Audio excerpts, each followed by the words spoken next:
Welcome, and thank you for tuning in. I'm Lynn Berger, host of Lynn Berger Interviews Remarkable People. Today, I have the pleasure of interviewing Alexandra Smalls. Alexandra is a restaurateur, an opera singer, an author, a winner of a Tony and Grammy Award, and a recipient of a James Beard Award. Wow. Thank you again, Alexander. And you left out chef. Yeah, anything I leave out, please, please, please. Oh, I want it all. I want it all. Well, you seem to have done a very, very good job. Well, thank you for having me. Lovely, Well, lovely being here. Thank you. Thank you. So we're going to dive in, and I would love you to share with us what it was like growing up in Spartanburg, South Carolina. Wow. Well, that's a mouthful. You know, it was Sparkle City, USA, is what the locals would call it. Sparkle City, USA. You know, I had my own little universe. My parents lived at the point of the family triangle. Basically, my grandfather lived at one point, my aunt and uncle lived at one point, and we lived in the center at a point. And there was a path that led from my house to their houses. And as a child, I was consumed up and down that path for many reasons. Primarily because if I timed it right, I could have a couple of breakfasts, a couple of lunches, and certainly a few dinners. And nothing excited me quite like food. So tell me more about your greatest influences.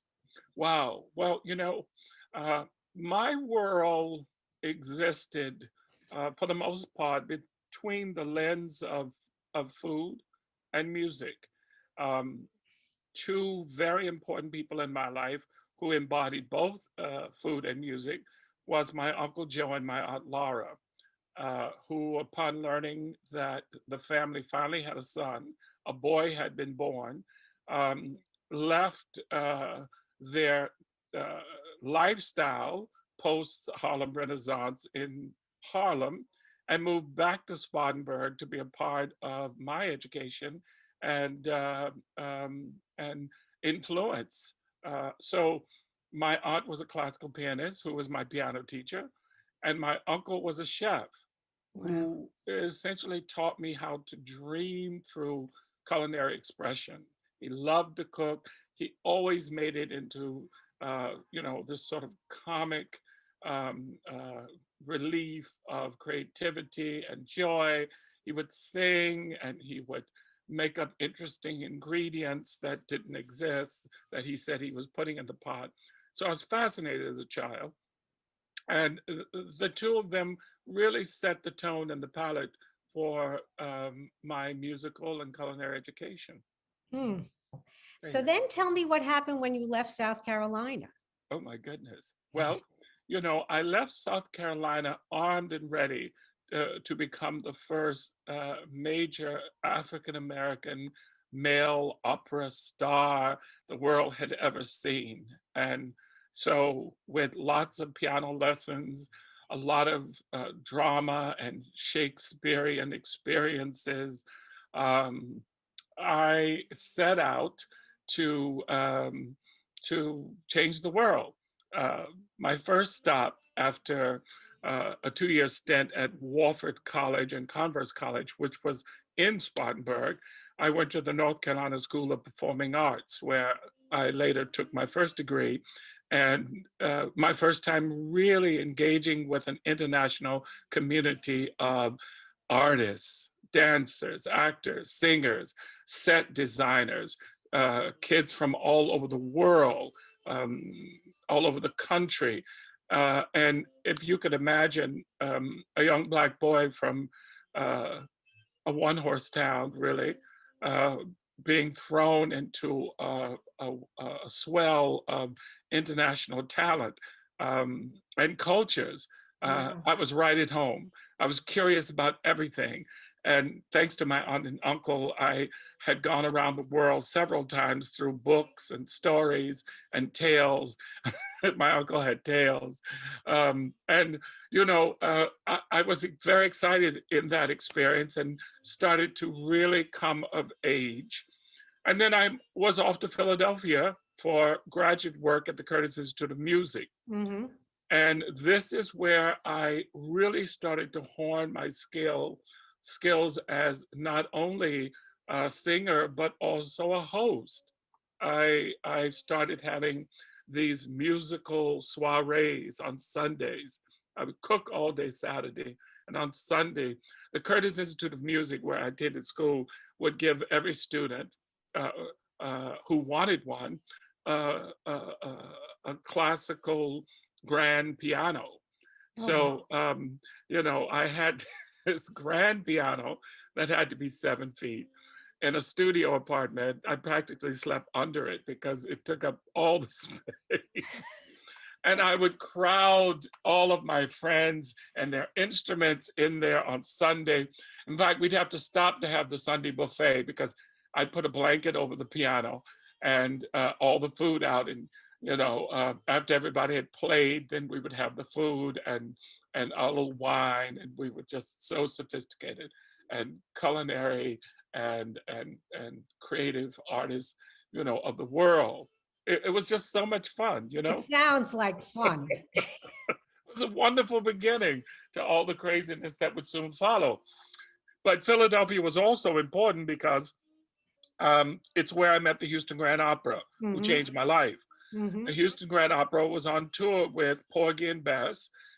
This was in the mid 70s. And they had come to town.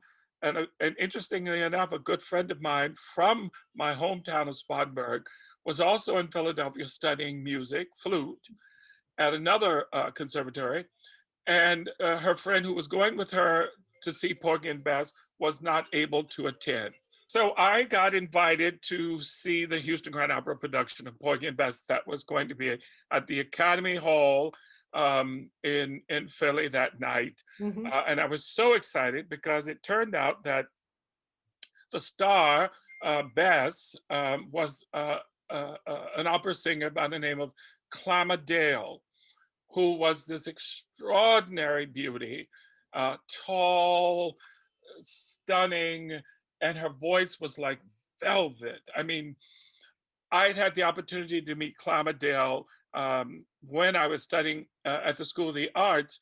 One of my coaches flew down from New York to coach every Mhm. week at the school.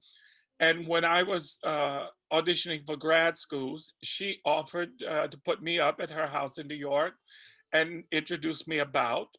And the last night I was there, she was going off to her house in the country and needed to find me somewhere to stay. So she asked Clamma Dale, who was also one of her students, if I could crash at her house for one night. Okay, so, I had not seen Clamma Dale. I didn't know who she was, but Clamma said yes. I got to sleep under her piano in a sleeping bag. I was thrilled. I was thrilled, thrilled, thrilled, thrilled, thrilled. So as it turned out, Clamma Dale was the soprano that was singing the lead Bess in the Houston Grand Opera production that night. So I went. It was the most amazing night. The music, of course, Gershwin was incredible. And, I'd never heard the entire opera, and they recorded every note that Gershwin wrote, which is rare because when you see this not in the opera form, it's always cut Mm. because it's over 3 hours. Uh, so, I had to get backstage. I had to make it known to Bess that I was there, the young boy who had slept under her piano all those years before. So I bullied my way through and got there and ended up seeing her, and she was happy to see me, so gracious, and invited me to the cast party, which changed my life, by the way. So there we went to the cast party, and she was so gracious, introducing me around as this tenor. At that time, I was still a tenor, had not yet allowed myself to be a baritone. I'm still singing with so much tension. Um, and they were like, oh, nice to see you, blah, blah, blah, blah. Next thing you know, I had gotten myself an audition the next day for the Houston Grand Opera production of Porgy and Bess, which I got. That started my operatic career. That is when I moved to New York from Philadelphia, and here we are, kind of, sort of. Well, there were some steps in between, I think, right? So, I know, but leaving on the note of Clamondale it's just magic. so what happened? How long was your opera career and you won the awards? And tell us a little Yeah. bit about that and then the shift you made. Well, um, the quasi brief version of it all was I toured and sang with Porgy and Bess for a couple of years, actually for about a year and a half, Mhm. and then I moved to Europe. I mean, Porgy and Bess took me to Europe on a international tour, and I had so much fun, and I fell in love with Europe that I decided to stay, which I did, and then I heard that Porgy and Bess was starting up again. So I came back from Europe to be a part of the next cast, and I did that. We basically, uh, it was such a huge success. The opera won a Grammy and a Tony, and we all um, was, flabbergasted at how well it all had been received. And it kind of launched my career into concert music, never really opera. Um, it was very difficult for African American men to find success in opera. Mhm. And we were, for the most part, relegated to concert music and recital. In those days, if you were African American male and wanted to sing opera, you had to move to Germany. And Germany had all of these opera houses. The problem with that is that they absolutely used and abused you. I mean, most people, if you made it through Germany, you came home with barely any voice or the biggest vibrato because they worked you so hard. And I wanted to avoid that. So I moved to Rome and I worked with Tito Gobbi, the great Scarpia, Mhm. famous for his rendition of Tosca with Maria Callas and quite a number of other pieces. And for 2.5 years, I lived in Rome. I studied with him, and I essentially became one of those Americans lost in Europe. Um, and then I found myself back in Paris. There was an opportunity to come and audition for the Met for the third time. Mhm. Mhm. And my dear friend Kathleen Battle arranged for me to sing for Jimmy Levine. Mhm. So I flew back in from Paris, did my audition. Normally you sing an aria and a half. Mhm. I sang 2.5. They were quite pleased, seemingly, with the work that I'd done and how my voice had matured. Uh, and nothing prepared me for what happened next, which was they offered me chorus in Porgy and Bess and some bit roles. And I'd already done that as a principal to rave reviews and accolades, and I was insulted. And it was that moment, and I was being represented at the time by Cami Artists, Columbia Management. And I just simply grabbed my things and left.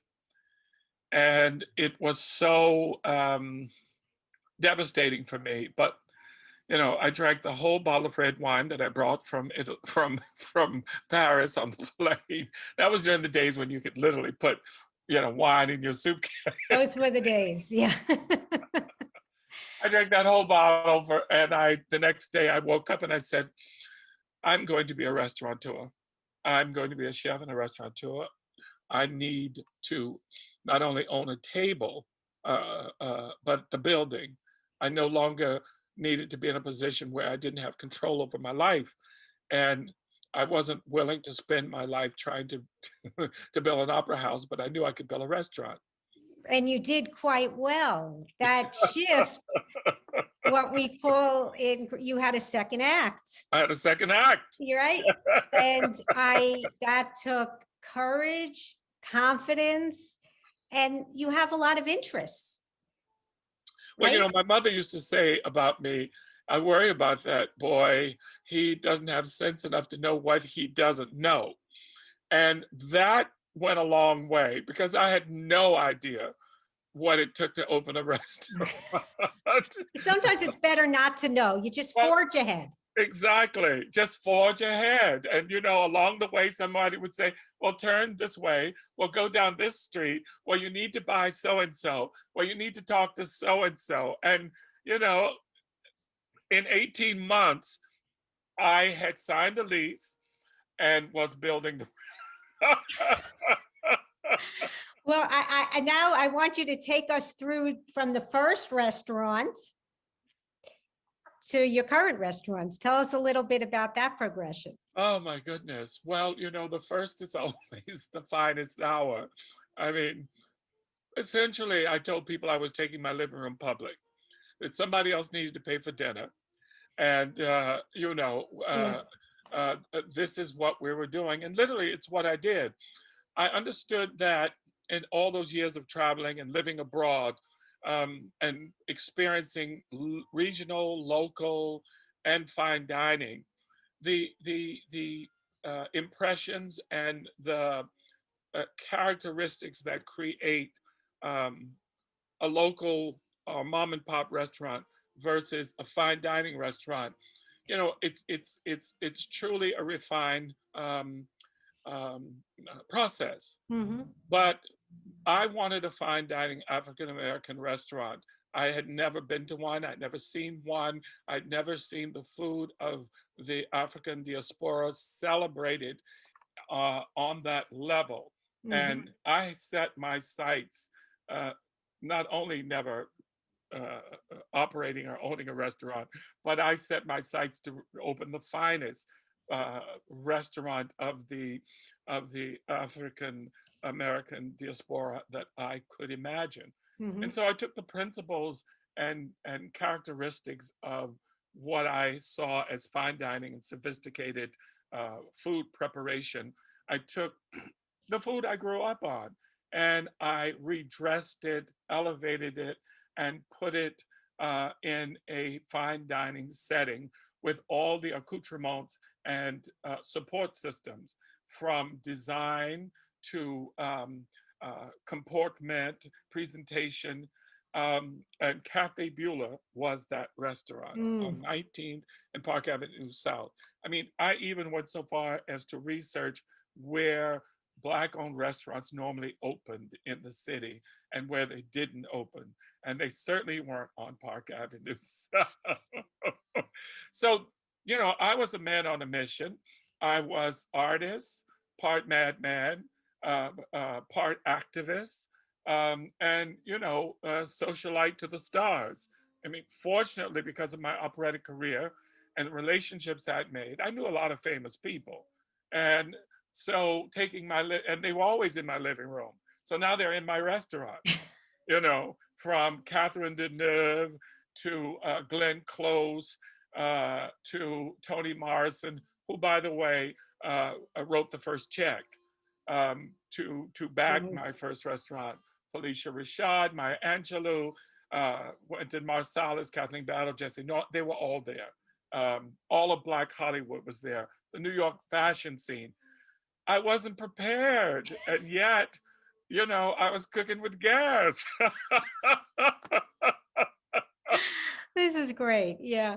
It was glorious. It was glorious. So that was the first restaurant.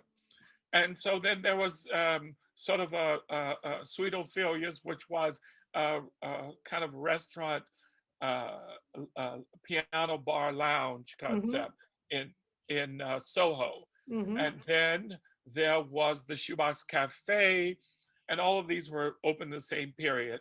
The Shoebox Cafe, which was in Grand Central Station, named after the famous shoebox lunch that uh, Black folks during Jim Crow and segregation had to pack their food if they went on trips.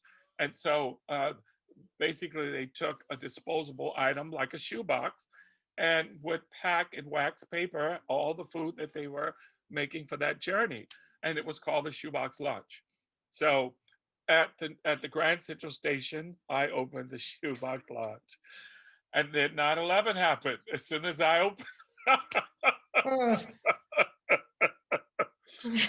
So I took a 10-year hiatus, traveled the world, created the new concept Afro-Asian American cooking that my second cookbook, which I wrote with J.J. Johnson and Veronica Chambers, won the James Beard Award, and the restaurant won Best New Restaurant in America, Esquire magazine. And that was the result of closing my other restaurant after 9/11, traveling the foodways, the transatlantic slave route, to discover the similarities of the African footprint in culinary and creating this concept. You're unbelievable. Absolutely unbelievable. But what I failed to mention was Minton's Right, Playhouse right, that was next door to the Cecil. I opened both these restaurants in 2013 right. with Dick Parsons, Hmm. who was at that time the CEO of Time Warner and chairman of Citibank, the board at Citibank, and an old friend of many, many years. And, you know, as quiet as it's kept, Dick used to play the trumpet at the University of Hawaii and always wanted to have a jazz restaurant. He was obsessed with jazz. And the idea that we were able to get the old Minton's Playhouse, which was the birthplace of bebop back in the late 30s, we reopened that, and I installed the same menu in Minton's that I had in at Cafe Beulah those many Hmm. years ago. Hmm. A fine dining Southern concept based on low country cooking from Charleston, Beaufort, and the Gullah Islands. Few minutes talking about this book, Meals, Music, and Muses, Yes, Recipes from My African American Kitchen. So yes, it's very engaging, thank you. and it has history in it. And most importantly, I love the stories from your childhood. One in particular about with every recipe, and you can even explain more, you talk about what it reminds you of, right? And the Yes. macaroni and cheese really touched my heart. Well, you know, it's a remembrance. You know, this was my opportunity to write a book that essentially gave the reader an opportunity to see life as I have always seen it through Hmm. the lens of music and food, and also my humble beginnings Hmm. with a loving family who valued. Um, um, Family, food, together time. You know, I always say that, especially for African Americans, you know, because, you know, food and music is currency for us. And what I mean by this is that, you know, even during slavery, when people didn't even own themselves, they did own their output. They owned their work in the field. They owned the song they sang. They owned the meal that they made, Hmm. which is like in the South, you know, you always hear people going, oh, Miss Hattie fries the best chicken. Everybody knows that. Oh, Miss Means pound cake with the orange zest. Nobody can do it like her. This was currency. These were things of pride and dignity. And it showed value and lineage and history. And I wanted the book to have those impressions for the reader. And so, and I take you on this journey in each chapter through the lens of a music discipline. The first chapter is jazz. Now, and it's small plates, hors d'oeuvres. Wynton Marsalis always said I cook like a jazz musician, because I'm very improvisational. And Mhm. I'll be the first to tell you I never make the same thing twice. So, it's like anything with me. Cooking is inspirational. So I don't have time I don't need to do that. I did that already. How do I do this differently or better? Or how does it mirror how I'm feeling now? That's the sort of improvisational part of cooking, which I love. And then I And it take, shows. yes, It shows through it shines through. So I recommend to anyone for so many reasons. It's a great song list also. yes. He accompanies every recipe to what you should listen to. So you win on many, many levels. So we have about a minute left and I just want to hear from you. What's next? Well, funny you should ask the question. Before the pandemic, I was working on creating a food hall of the African American diaspora with partners of mine in London. We were going to Mhm. do a food hall in Harlem and then one in London. And then the pandemic happened and that was crushed. And so it's on the shelf to be returned to, by the way, because I'm very much dedicated to this. But um, I have just been asked to do um, a similar concept um, uh, in let's see, how do I announce this without announcing it? Okay, you don't have to announce anything you don't want. We should Well, stay tuned. yes, stay tuned because it's a huge stage. It'll happen later this year in October, and it will be around a concept similar to an expo. So I gave you Okay, some that's hints. enticing enough. So Alexander, I can't thank you enough for sharing your Pleasure. background, your generosity. It's been really fun. Thank you. Thank you. It's been Oh, my pleasure. it was really my pleasure. So thank you. Take care now. Bye Bye-bye. Stay bye. safe.